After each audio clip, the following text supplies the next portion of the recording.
Hello, and welcome back to Madness in the Method, the greatest Nicolas Cage podcast of all time. On the internet, where all the podcasts are. My name is Tobias, and with me as always is my friend and trusty co-host, Christopher. Hello, everyone. Hello. And today we are talking about a Nicolas Cage movie. Some would say one of the best, and some would say one of the worst, which is kind of interesting. It's the 2021 action horror movie, Willy's Wonderland. Yes. Yes. Starring Nicolas Cage. Obviously. And no one else. Was this... yes. No. This is second to last 2021 movie. Yes. Came out... I don't know exactly when they came out in which order, but I think... No, Willy's Wonderland came out before Pig. Yeah, pretty sure. Yeah. So, you had seen this before? I had seen it before. Mm-hmm. Back in like early 2022. I'd heard of it. It was like a what's it called? The video game Five Nights at Freddy's rip off. Definitely. Before even the Five Nights at Freddy's movie came out, this was cashing in on the hype of the movie or the games, I should say. And I was listening to or watching a podcast where they were going through like, their favorite movies of the year of 2021. And it's called the Salty Nerd Podcast. I'm just gonna out them because it's insane. Gonna out them. I'm gonna out them. It's the Salty Nerd Podcast. They're fine for the most part, but there's four people and they were all going through their top 5 or top 10. Mm-hmm. And two of them had Willy's Wonderland as their favorite movie of 2021. And I was like, what? I hadn't even seen it, but I'd heard it was pretty bad. Mm-hmm. So I was like, okay, I don't want to start, leaving hateful comments before I've actually seen the movie. So I watched it. And, I have not listened to their podcast since. Okay. So you weren't going in with very high hopes then, I'd say, this time around when you watched it. No. Since, it was pretty fresh in your memory too, I guess. Yes. So I'll just tell you right away. I don't hate the movie, but I think it is unbelievably bad. All right. That's my short review of the movie. Unbelievably bad. I could say I hadn't seen the movie. I definitely knew about it. I'd say I know most of the story in broad strokes, what's going on. Yeah. So there was no surprises there. I knew from what I heard it was a pretty bad movie, but I don't know if someone said that or if I just really wanted it enough. But in my mind, this would be a bad but fun movie, like So bad that it's good. No, just one of those sort of the same thing I said about Drive Angry. There's nothing good about it, but I'm having a fun ride. Sure. It's like there's some cool action scenes and there's some weird, hilarious thing to talk about or laugh about, but that it's objectively definitely a bad movie. That was what I went in with. All right. I just gotta say, because I checked it out, just based on what you said about that podcast,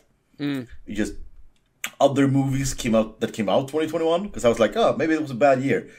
No, it wasn't. No, it was not. Like, Encanto came out that year. Yeah. The Suicide Squad, the good one, I think it's a good one at least. Sure, yeah. And, it's better than this. yeah, definitely. Yeah, and then, of course, Ghostbusters Afterlife. Of course. I didn't see that. Okay, you didn't miss much. No, that's what I gathered. No, but Dune Part 1 also came out. Yeah, exactly. Hold on, I have my from best to worst 2021 here somewhere. I thought here it is. Yeah, Like you had Zack movies... Snyder's Justice League. Exactly. Boo, duh. Of course, we shouldn't talk too much about it, but Pig.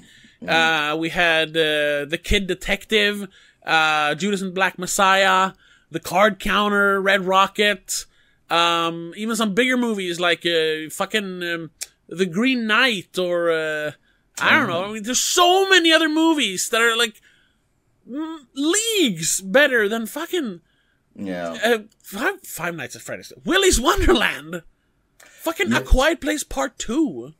Yeah, I gotta say that is the weirdest scoring I can think of. I don't get it. I would not do it myself, obviously, but I haven't said what I thought about the movie yet. But I wouldn't put it as top 10. But I wouldn't raise an eyebrow if someone put this like this was my 9th favorite movie that year. I would say, yeah, okay, fine. Okay.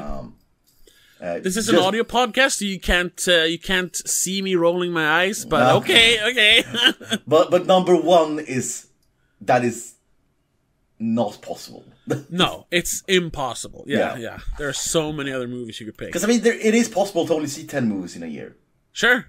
And this could be number 9 then. Yeah, I actually have Willy's Wonderland on my from best to worst list for 2021, and it's second to last. The only one I put below it was The Matrix Resurrections, and that's because I didn't actually finish it. So like I can't give this a score. So it's not dead last by default. So I'm gonna say this is my opinion on this after I watched it. It was as bad as I expected, really, in flat characters, bad story, and so on. Mm-hmm. But I did not expect the action to be so lackluster. Yeah, and that's the biggest thing. Like the whole movie is propped up on Nicolas Cage fighting silly monsters, and the fight scenes are terrible. Yeah.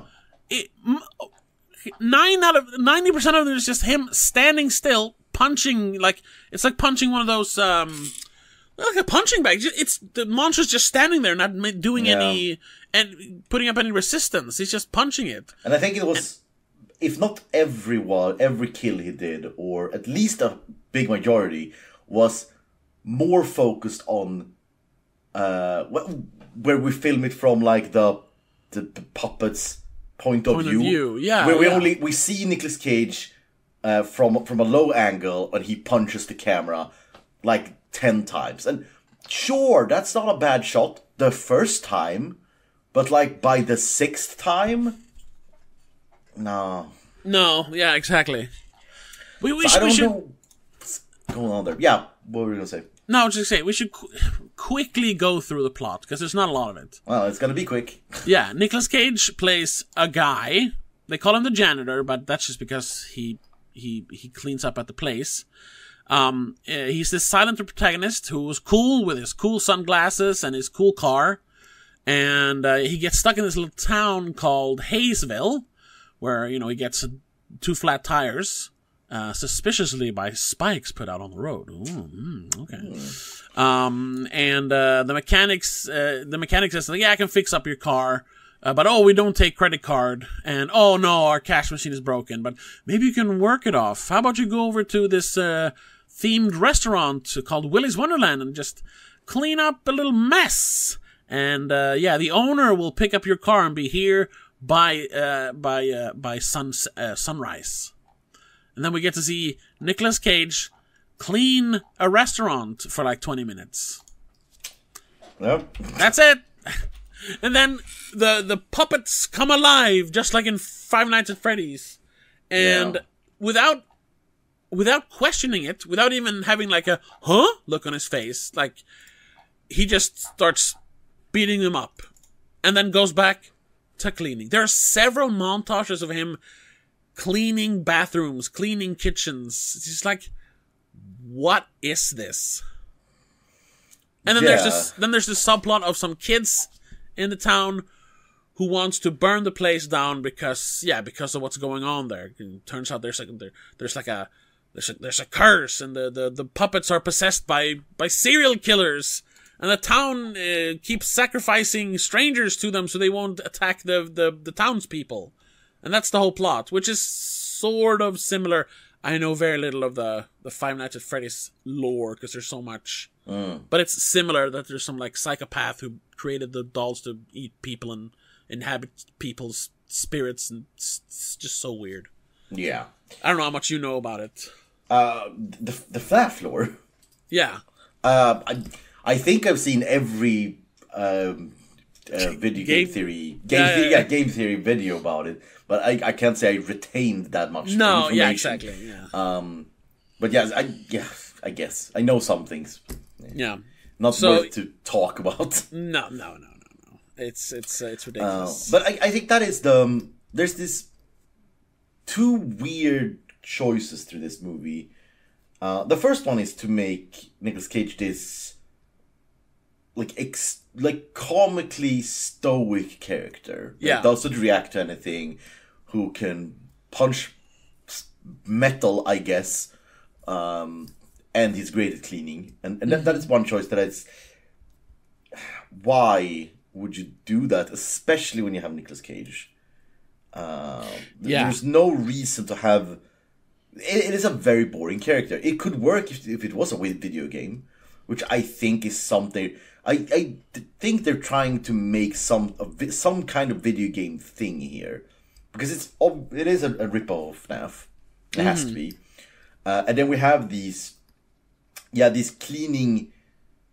The movie from Nicolas Cage. If you only follow Nicolas Cage and we don't care about subplot, the movie is a video game structure. You have the cleaning level, and then you have the boss battle, and then you have the level up screen, which is when he's having his breaks. Yeah. But it is the structure. Then we have the next level with the new boss, then the next level with the new boss. It's just... there's something they're trying to do there, but I can't really comprehend why. And it's not at all entertaining to look at.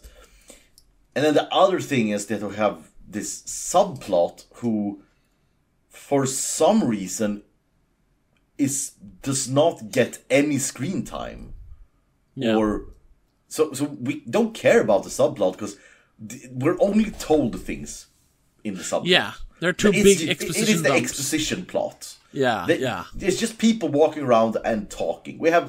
I think we have a few kills. I guess I guess they ramp up the body count, maybe, but that's about it. And then explaining things to each other, explaining things to characters who already know it. Yes, exactly. They never explain it to Nicolas Cage. Well, sort of, but only part of it. Yeah. And like he doesn't care, and it's so weird because he is the main character, but he has no motivation other than, well, they're gonna kill me, so I have to fight them. No. There's no reason for him to do any of the things he does other than, I gotta fix my car so I can move on. There are no stakes, no nothing. I mean, at one point when the final girl, so to speak, of these teens trying to burn the place down, she's about to fight the little pixie fairy puppet, and Nicolas Cage comes into the room and he just squares up like, yeah, we're gonna beat this one together. And then his watch goes off and he's like, oh, I have to go on a break, bye, and leaves to play the fucking pinball machine and drink an energy drink. And when his break is over, he comes back to finish it off because the girl keeps getting beaten up by the puppet. Yeah. It's like, what? Yeah, it's just this... Again, that's going back to the video game logic, I guess. Yeah, but that works for a video game because it's a challenge. In a movie, you need motivation beyond a challenge and, like, getting a high score. Exactly. That is the biggest issue with this movie. It is made as a video game, and in video games we can have again, we can overlook some things because it's a video game, and you can overlook because you have some cool action and thing. If we remove those and just watch these boring action scenes, it doesn't work at all. No. And it's cheap looking, and it's poorly acted, and the music is terrible, sometimes super obvious, like MIDI, like orchestral score, or MIDI like rock and roll music. It's just so bad. There are no redeeming features for this movie. It is just bad throughout. The only, well, I guess I call it a redeeming feature, but that doesn't make it a good thing. The cinematography sometimes is fine, but like you mentioned though, sometimes it's awful with the whole POV shots of the puppets getting beat up. That's just bad. And the lot of like fake shaky cam when he beats them up. It is just awful. Through and through. I'm just thinking over it if there isn't anything I can say that's redeeming for the movie. Because, I mean, there are some, I use that very liberally, good ideas. Sure. Maybe. But they're mostly, like you said, ripped off of a video game. Because I think this could work, I guess, maybe. If first of all, we rewrite this character, Nicolas Cage's character, completely. Yeah. But probably maybe he start as this character, and then we realize after everything begins that it was just a facade, and he's actually a wimp or something.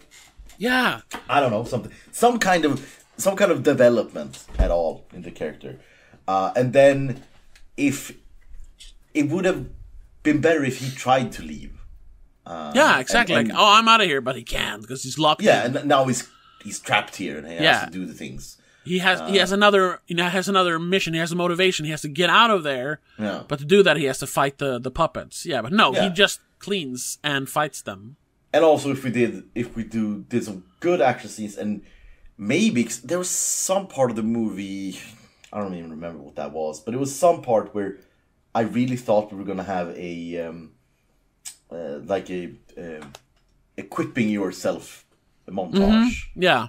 Because that's also if he started to like lay traps and started to do things other than punch to kill them. And maybe we could also go even further into the video game, leaning more to the video game aspect and have like everyone has a weakness and you have to use the weakness against every doll. Yeah. Make the fights more dynamic or unique. Interesting or Unique. Yeah. Oh, this one takes place in a water level. This one is it's in darkness, so he has to listen for the fucking alligator or whatever he's fighting. Yeah, again, there's a back level. I wouldn't say it's a good. It would be a good movie, but it would be a fun movie, and it would be something. And this movie wants to be a fun movie. That is what this movie wants. Oh yes, definitely. It wants to be a wink, wink, nudge, nudge. Hey, we know this is bad, but it's cool, huh? No. It's almost like they've tried to make a so bad that it's good movie, but that's not how that works. You can't set out to make that. That just happens. It's like Snakes on a Plane. Exactly.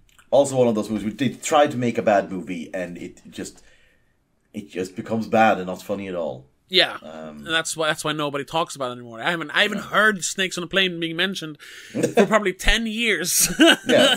Or more. I just remember it because it is my prime example of trying too hard to make us as bad as a good movie. I don't have a better example. No, that is perfect. Yeah. But at least that movie has Samuel L. Jackson, who is very charismatic. He's a fun main character to watch. Yeah. And he throws out good lines. Nicolas Cage does nothing. He just stands there. He barely cracks a smile. Like, what is this? You have one of the greatest performers / actors of all time, and you have him do nothing but punch? And this would be such a perfect role for him if he was able to just act out. Like the first fights, he just, it's like animal instincts. He just snaps into fighting and then he kills it. And after he kills it, it's super cool and everything. And then he just goes, what the fuck was that? Wah! Something, But no, he just goes back to cleaning. Like, what? It is baffling how underutilized Nicolas Cage is in this. this is one of those where it could have been anyone, because they don't use Nicolas Cage in any way. Yeah, other than it's Nicolas Cage on the poster. That's it.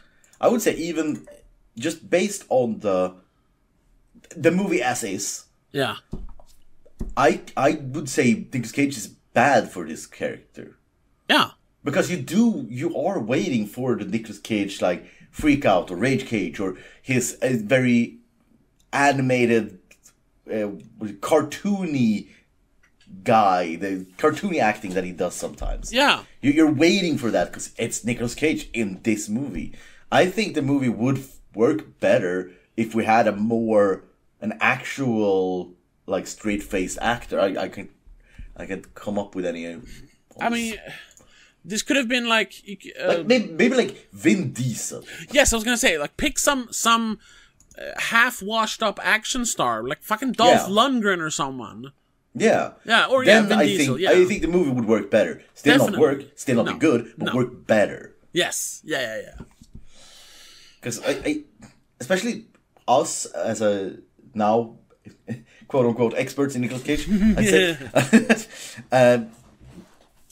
When Nicolas Cage is in a movie, you get some expectations, and you had seen this movie, but I suspect you had the same feeling back then. Yes. It's Nicolas Cage, then I expect this, and then you get more disappointed because that's not what you get. Yeah. Exactly. If you put like Vin Diesel or something, then you're gonna expect he's gonna be a cool action star, and then you get that, and then you're not disappointed of that aspect of the movie. Exactly. Because we get nothing, and also the tone is all over the place because it's supposed to be silly, funny, campy, and it is that for the most part with Nicolas Cage and the fight scenes. It's silly, but then it gets pretty, quote unquote deep with the other characters, and they're like, it turns out the little girl from the cold open, it's actually her, the girl now trying to burn the place down, and the dark backstory to the town and the restaurant and everything, which it doesn't really fit with what's actually going on. Yeah, and also for having such an over-explained plot, it doesn't make sense. There's so many things that doesn't make sense in this plot. Yeah. Because it's like, these characters, these animatronics, they can obviously be killed. Yeah, which also doesn't really make sense. They are no ominous threat. They're just, if you put it like that, these are just big, strong dudes. Yeah. Right, in mechanically speaking. So why would a town? It's like we have a gang of serial killers out in the woods. Well, we can't arrest them, and guess we'll have to make a deal with them. Why? Yeah. Why would you do that? There's no reason. Yeah, and they explain like, but they start getting out of the restaurant and killing people in the town. Yeah, so then you had a bunch of cops there. Shoot them. Yeah, exactly. Burn the place down! If Nicolas Cage can kill them with his fists, the cops could definitely just shoot them. Just destroy them. Get some fucking power tools and, 40 guys. Why? That would have been more fun to have, a gang of badasses going there. We're gonna settle this once and for all, and it's just a brawl. But no. That's the thing. They're trying to make these characters, these omnipresent, because they're like everywhere. You can never get away from them. Like omnipresent, supernatural beings. But in the same way, in the same breath, they need to explain how Nicolas Cage can just kill them with his bare hands. Yeah. And you can't have both of these. You have to choose one of them. And again, that would work more if we talk about with the water level or whatever. That he finds the weaknesses. He knows that he gets how he's doing it. Yeah. They're immortal unless this happens, and Nicolas Cage figures that out because he's so smart and so good. Or you could have him be this mysterious character, and halfway through the movie, how do you know how to kill them? So, well, this ain't my first rodeo. And then it turns out he's a monster hunter. Then he deliberately came to this town. But no, there's nothing like that. It feels like there's supposed to be something there, but there isn't. Yeah, or even the subplot with the kids, which goes nowhere and nobody cares. make them have done the research. Yeah. And they're leaving that for Nicolas Cage. We found the weaknesses. We have done the work. You just have to follow this plan. But we haven't found anyone strong enough or crazy enough to follow the plan we have. Yeah. And they all have their reasons for wanting to kill the monsters. Yeah. We have the one girl, sure, her parents were killed. Yeah. But the other ones they're just tagging along. They're like, okay, we have the one like, oh, I'm kind of in love with her, but that doesn't go anywhere. And then there's the 3 other ones who are just there. They're cannon fodder. They're there to be killed. Or 4 others, so whatever it is. I don't know how many there are. Bunch of kids. And then there's the cops who's like, no, you stop helping our town by killing these monsters. You're supposed to be our sacrifice to Willie. So now we're gonna tie you up when there's one monster left. There's Willie left. Yeah. And like, no, we're not gonna let you kill him and rid this town of the curse for all time. No, we're gonna keep appeasing him by having him eat you. Like, what? Why don't you, cop lady, the sheriff lady, help Nicolas Cage kill Willie instead? Yeah. It's right there. Just do it, and your town will be free. It makes sense. It makes sense on paper because, yeah, the townspeople are afraid. Like, no, it's better to just leave them alone and let them take their one sacrifice a year or whatever it is. But at that point, like, logically, shouldn't they just be like, oh, there is a way for us to defeat the curse. Let's go. But it feels like whoever wrote this, I had the IMDb page. G.O. Parsons. Yeah, G.O. Parsons. He had this idea, and then he just kept writing it, and didn't realize that he was writing, what he was writing. He was just, and then this happens, and then this happens, and then this happens. There was no, this happens, therefore this happens. The classic, exactly. Matt Stone, Trey Parker thing where they explain, cause and effect, in screenwriting. He just, no, this happens, because I want this scene, and I want this scene, I want this scene. And then the movie's over. Yeah, and again, that could also, because that was the specific scene that I was thinking of, where you have this, you have the sheriff who's telling Nicolas Cage, you can't kill these guys. They are ever-present supernatural beings in the same, like, while looking at a dead animatronic that he just killed. Yeah. So in that point, we should, if we're gonna do it like changing scene by scene. In that scene, she should just be like, "Oh, you can kill them? I'm on your side now. Yeah, I get exactly. it now. I thought we couldn't kill them. I was wrong. Let's do this." Yeah, and instead of having her just be this flat, one-dimensional sort of bad guy, then she has a redemption arc where because obviously she doesn't she doesn't do this because she likes it. She does it reluctantly, and that's why she saved the little girl in the beginning. But then why wouldn't she thinks this is the only way? Yeah, but it so obviously isn't. Yeah. It's such bad writing. This has happened a few times before in my life. I think on this podcast as well. I said in the beginning, we've already talked. It's been 30 minutes. It feels like we've been talking for 5 minutes. Jesus Christ. I said I don't hate it, but I actively dislike it. No, I hate this movie now. Just when you actually get to pick it apart and talk about it, it's like, yeah, this absolutely sucks. It is awful. Yeah. So we already sort of discussed it, but Nicolas Cage, his performance, good, bad, awful, pretty bad.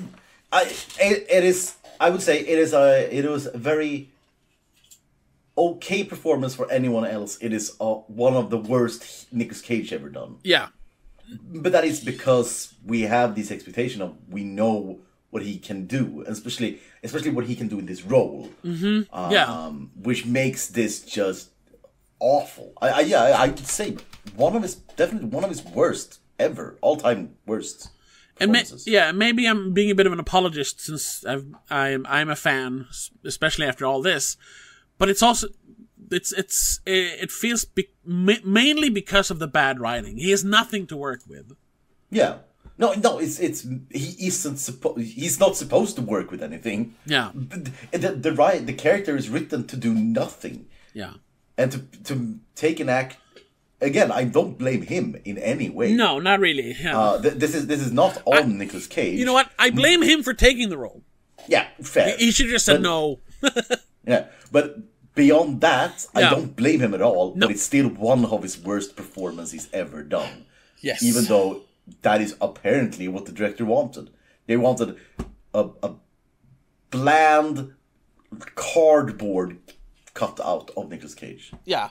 What they wanted was, they wanted the tagline, Nicolas Cage fights monsters in Chuck E. Cheese, or whatever you want to call it. Yeah, that's it. He's not playing a character. He is just the name they can put on the poster. That is so weird, because they have to realize, they have to realize that if Nicolas Cage punching animatronics, that's gonna sell. Mm-hmm. They realize that. Yes. And then they have to realize that people go into this movie because it's like, oh, fucking Rage Cage, Nicolas Cage punching. Wow, that's cool. Why would you make that movie then? Why would you do that movie? You know what movie people want. Yeah. Why do another movie? But then, let me call back to the Salty Nerd Podcast Best of 2021 list. They took the bait, hook, line, and sinker. It's just like, oh, it's such a cool movie because Nicolas Cage beats up monsters.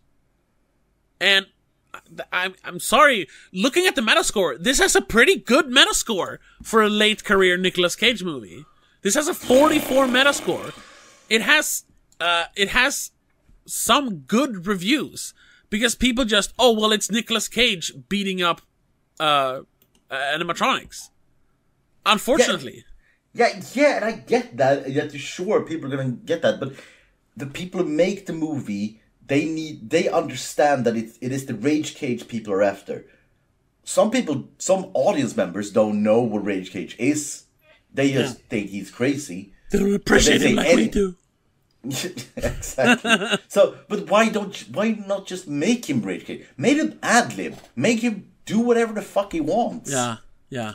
Just let Nicolas Cage go nuts. Maybe do some good choreography too. Maybe. I don't think Nicolas Cage is...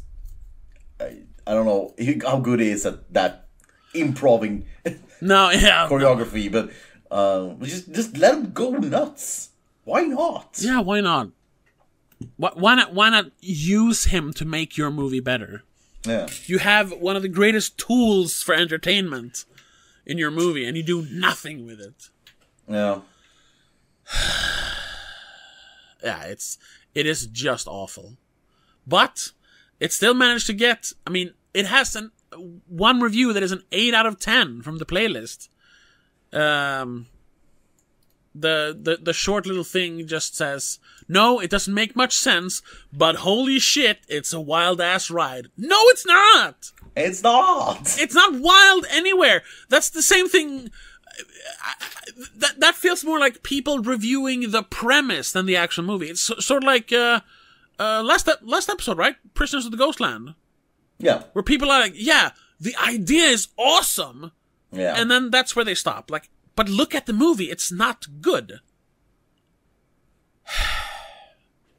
Yeah, the review, I won't read the whole thing because it's pretty long, but it starts with, Willy's Wonderland is a bonkers ode to 80s horror with a caffeine-fueled, pinball-obsessed Nicolas Cage.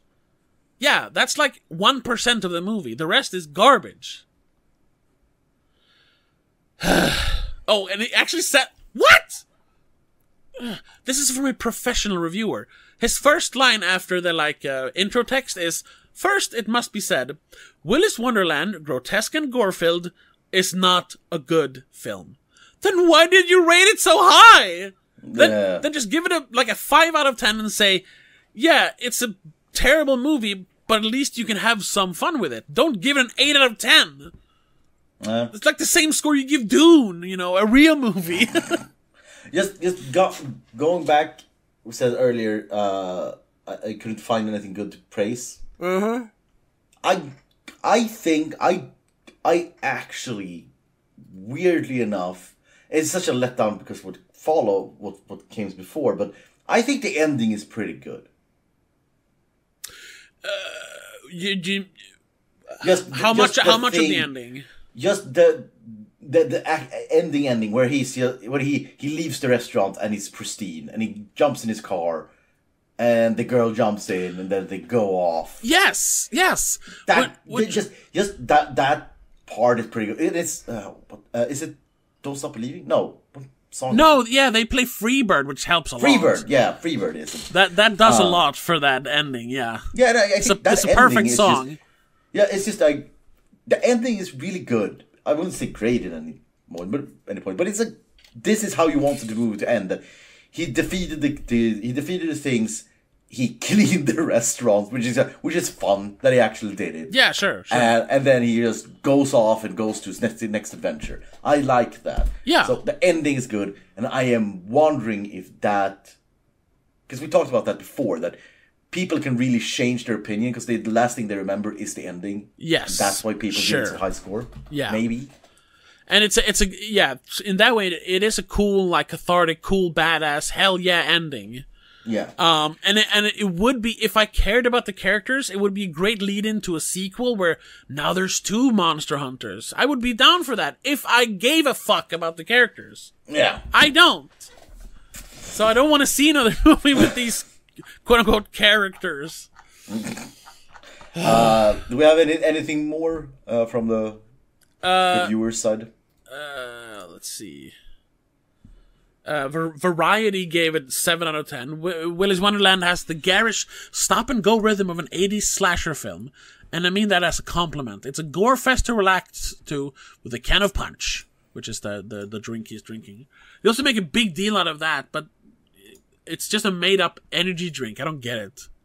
What if it turns out, like, because he gives her 1 can in the end, and that's when you realize, like, oh my god, he's drinking a magic potion. Something, but no.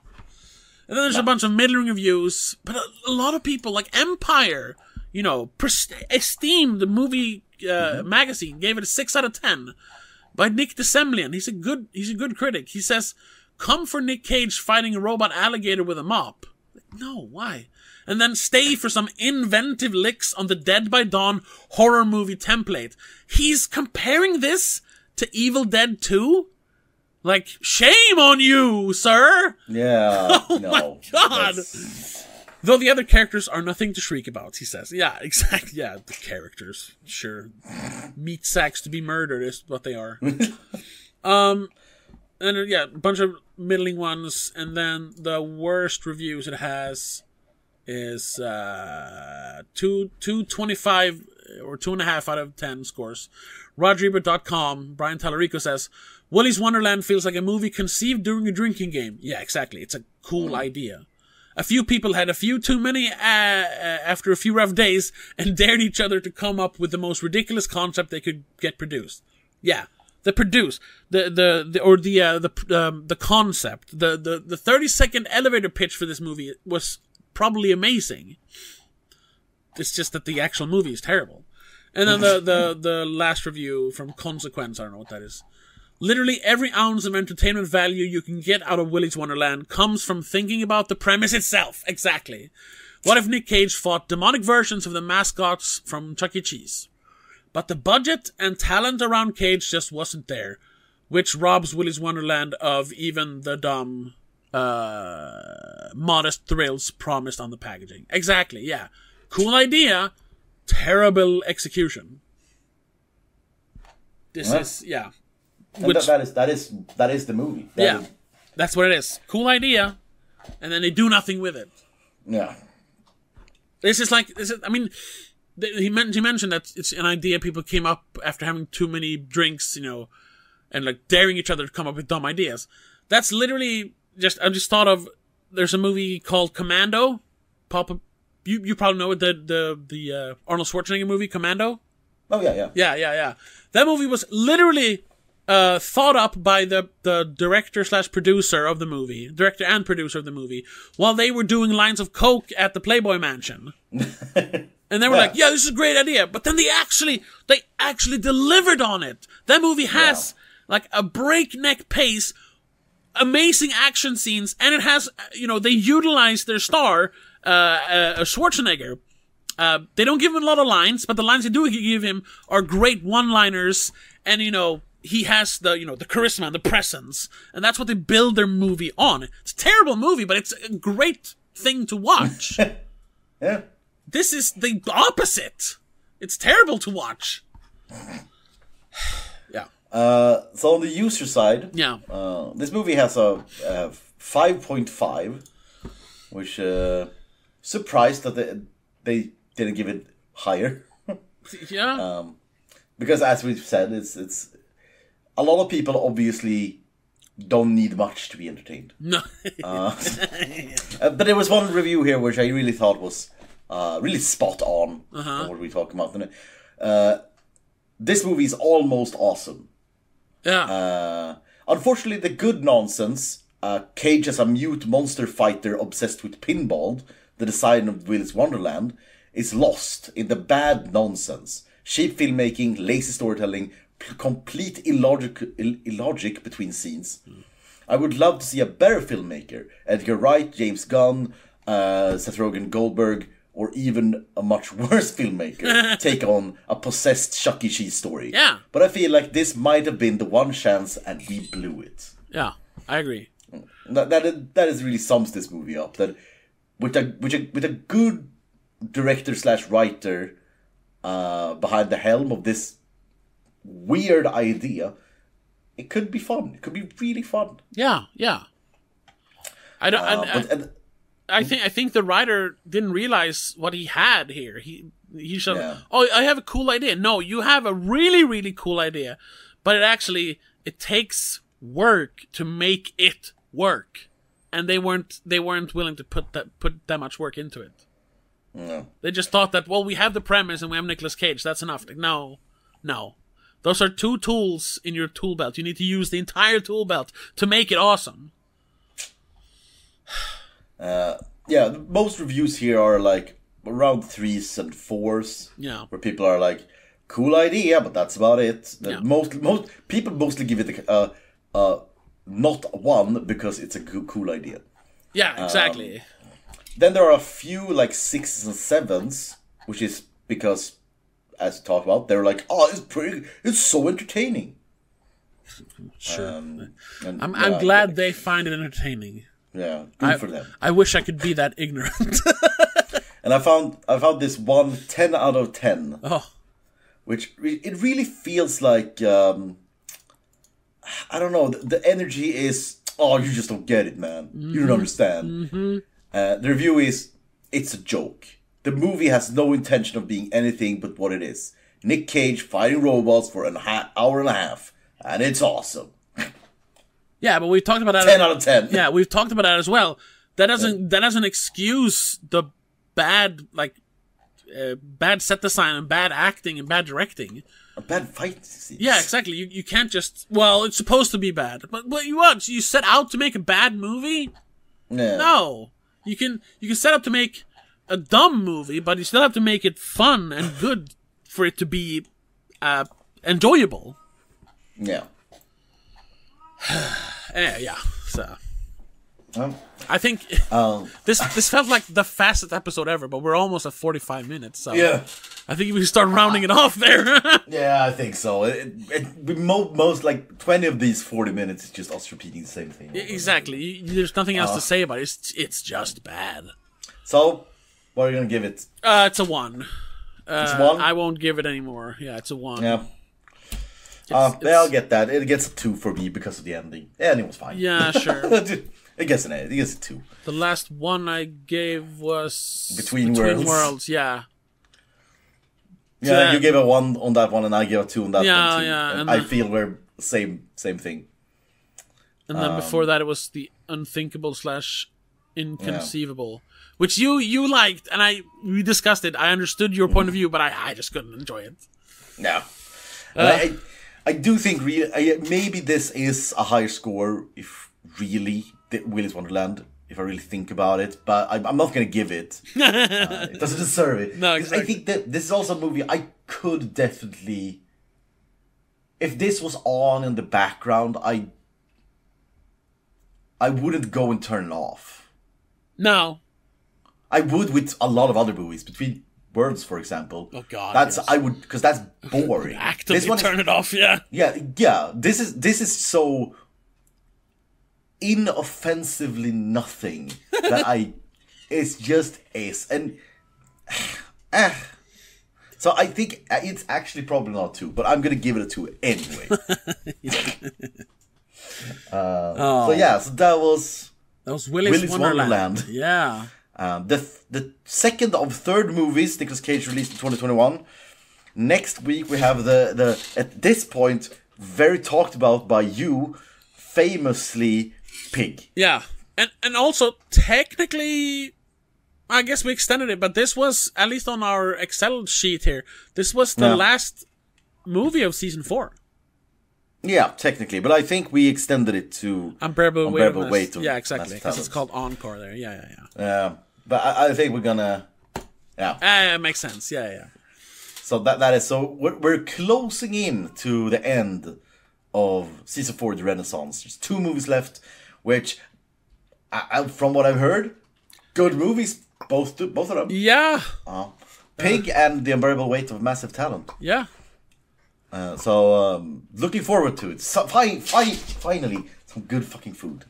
Yes, because I mean, just like with the Adam Sandler podcast, where Uncut Gems was kind of the